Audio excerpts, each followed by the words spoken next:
I don't miss you. I miss who I was before. I had to protect myself from you. The version of me who laughed easily, who trusted without evidence, who didn't analyze every word for hidden meaning. I'm going to tell you something that's going to destroy you and finally help you come home to yourself. Ready? You didn't break me. You taught me to break myself. And here's what you don't know yet. You were 8 years old the first time. You learned that survival requires becoming someone else, and you've been wearing that armor ever since. Stay with me, because what I'm about to show you will rewrite everything you thought you knew about who you became. It wasn't the abuse that destroyed you. It wasn't the lies, or the manipulation, or even the betrayal. It was something so much quieter. It was the person you had to become to survive it. The hypervigilant version, who monitored every mood. The people-pleasing version, who apologized for existing. The anxious version, who catastrophized everything. You created a survival self, and when they finally left, that version of you stayed long. After the threat was gone, you were still scanning for danger.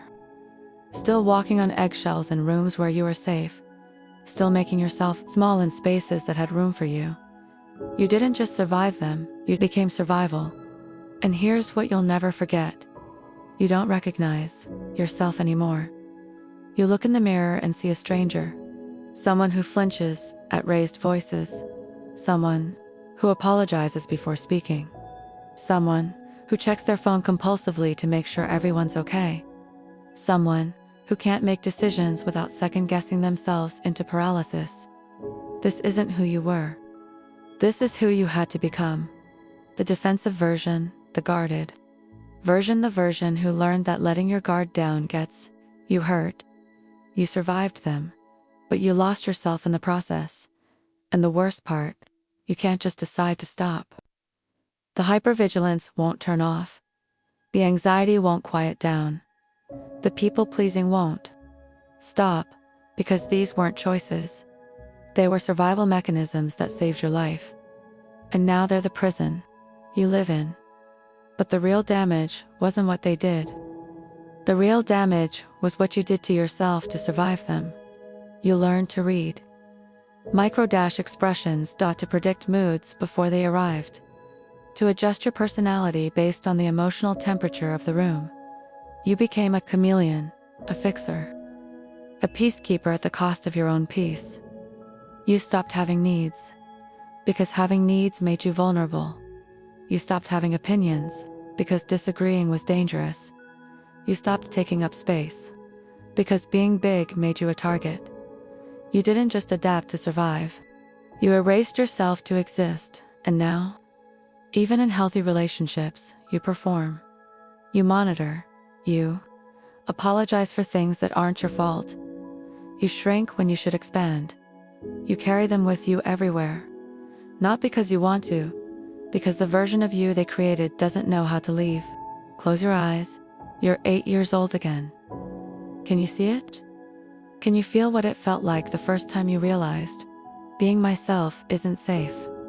Maybe it was a parent who punished you for having feelings. Maybe it was someone who required you to be something other than what you were. Maybe it was the moment you learned that survival meant becoming whoever they needed you to be. You learned early that authenticity is dangerous, that showing your real self invites punishment, that love requires performance, so you started creating versions. The compliant version for angry people, the cheerful version for sad people, the small version for threatened people. You became a collection of survival strategies, walking around in human form. You weren't living. You were managing threats that only you could see. And that's when the truth revealed itself. Not about them. About the wound you've been carrying since you were 8 years old. The wound that made you believe being yourself wasn't enough to be safe. The one that whispered, if I'm too much, they'll hurt me. If I have needs, they'll leave. If I stop performing, I'll be abandoned. You didn't create that wound. They just activated it. Over and over, until it became your operating system. So here's the truth you've been avoiding. The one that's going to hurt more than anything I've said so far. You weren't afraid of them. You were afraid of what would happen if you stopped being the version of yourself they could tolerate. That's why you stayed hypervigilant. That's why you kept people-pleasing. That's why you couldn't just relax when it was finally over. Because accepting the truth would have meant facing something unbearable. The person you became to survive them had replaced the person you actually were. And you didn't know how to get yourself back. And then something broke. Not the hypervigilance that was still screaming. Not the anxiety that was still running. Something deeper. The belief you'd been carrying since you were 8 years old. The one that said, "This version of me is who I have to be to survive." That belief, it finally cracked. The shift didn't happen when they left. Not when you went to therapy. Not even when someone told you that you were safe now. It happened when you asked yourself a question you'd been running from since childhood. Not how do I stop being anxious, but who was I before I learned that being myself was dangerous. When you stopped trying to fix the survival version and started grieving the authentic version you had to bury. When you realized the person you'd been trying to recover wasn't broken. She was just hiding. You stopped performing the day you realized the threat is gone, but the defender is still fighting. Here's what you learned when you finally exhaled. The hypervigilance that saved you is now the thing keeping you from living. The people-pleasing that protected you is now the thing preventing real connection. The anxiety that kept you prepared is now the thing stealing your present. These mechanisms served you, but they don't serve you anymore. And the hardest truth, you can't just decide to stop. You have to slowly, carefully, painfully teach your nervous system that it's safe to be you again. That having needs won't get you hurt. That disagreeing won't get you abandoned. That taking up space won't make you a target. You have to relearn how to exist without defending. You don't hate who you became. Not anymore, because the anger dissolved. The moment you realized that version of you saved your life. The anxious one who saw danger coming. The people pleaser who kept the peace. The small one who avoided being a target. She wasn't weak. She was brilliant. She did exactly what she needed to do to get you here, and now you get to thank her and let her rest, because you're not in danger anymore. And she doesn't need to protect you from threats that no longer exist. You're rebuilding now, not into who you were before them, into someone who knows both versions and chooses. Integration. Someone who knows survival mode saved you, but it's not where you live anymore. Hypervigilance was protection.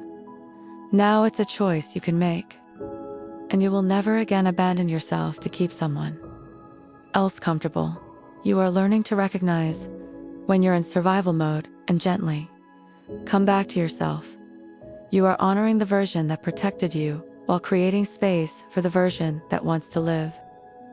You are refusing to perform safety in spaces that are actually safe.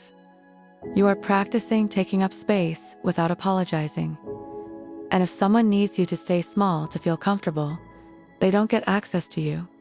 Because you finally understand, becoming someone else to survive wasn't weakness. Choosing to come back to yourself is the bravest thing you'll ever do. So here's the final truth. The one you'll carry forward. You didn't lose yourself. You just learned to hide. So well, you forgot where you buried the real you. They didn't break you by hurting you. They broke you by teaching you to hurt yourself. And now you know, you don't need to be the survival version anymore. You need to be brave enough to be yourself. Even though that's what got you hurt before. If this landed in your chest, like it was written for you, drop a blue heart in the comments. And if you're still living in survival mode even though the threat is gone, I need you to hear this one more time. You didn't lose yourself. You just learned to hide. So well you forgot where you buried the real you. Stop performing safety in spaces that are actually safe. You don't need to be the survival version anymore. You need to be brave enough to be yourself. Even though that's what got you hurt before.